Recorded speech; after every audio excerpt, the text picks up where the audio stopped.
सिद्धी मांदळे. मी आता 6वी विद्यार्थिनी. मी आज तुमच्या पुढे प्रदूषणाविषयी बोलते.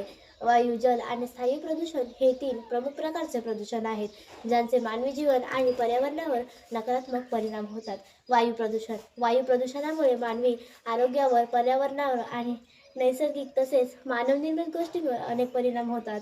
यामध्ये श्वसनाचे विकार, हृदयविकार, त्वचेचे आजार, डोळ्यांचे आजार, ओझोन थराचे नुकसान अशा अनेक घटकांचा समावेश आहे. जल प्रदूषण. जल प्रदूषणाचे दुष्परिणाम मानवी आरोग्य, प्राणी आणि पर्यावरणावर होतात. यामुळे जलजन्य रोग पसरतात. पिण्याच्या पाण्याची टंचाई निर्माण होते.